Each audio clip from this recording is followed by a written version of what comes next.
atuh sampurasun. Puji terkenal urang sangakeun ka Gusti Maha Suci. Puja salawasna urang sababkeun ka Allah Nu Maha Kawasa.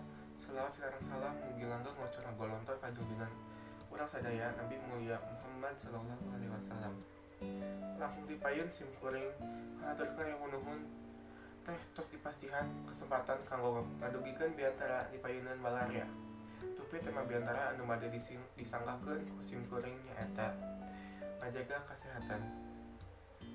Ibu, Bapak guru nu dipika hormat sareng rencana nu dipika cinta, para wargi nu dipika hormat ku simkuring.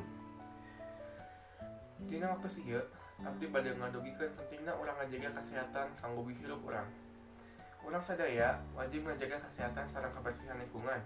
Teras urang teh kedah ngalaksanakeun hirup sadidinten jeung cara anu sehat. Misalna meresihan awak, pas urang keur ibak, meresihan kuku, nyikat paus nu rutin sareng sajabana. Sangkan hate urang ge suci jeung bersih. Contoh anu sanesna urang kedah micieun runtah di tempatna teu kenging sembarangan. Teras lamun nyidu ulah di mana wae. Batuk atawa bersin ge kudu tutupan. Ame teu nularkeun virus. Amun urang hayang jadi jalmi anu jag-jago ringkas, urang kedah soson-soson meresihan diri urang serangan tina segala kotor nu aya, bade eta kotor jasmani atawa kotor rohani. Upami meresihan kotor jasmani teh kedah minang mandi, meresihan awak sareng lingkungan jeung segala kotor nu bisa nyebabkeun panyawai ka diri urang. Tuluy kumaha lamun bade meresihan kotor rohani?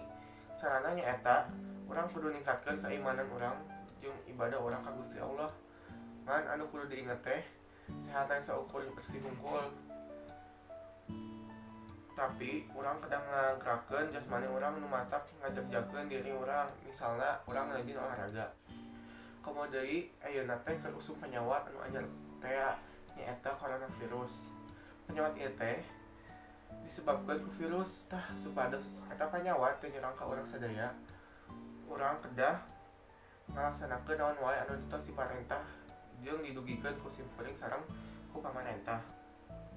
Sakitu wae kapihatur, boh bilih aya pondok nyogok panjang juga, bobok sapanon caang sapakan, langkung seueur bahe carek, hapunten anu kasuhun, jebar pangapura abdi diteda. Saninten buah saninten, saninten diparapatan, hapunten abdi hapunten, pilih seueur kalepatan. Wassalamualaikum warahmatullahi wabarakatuh.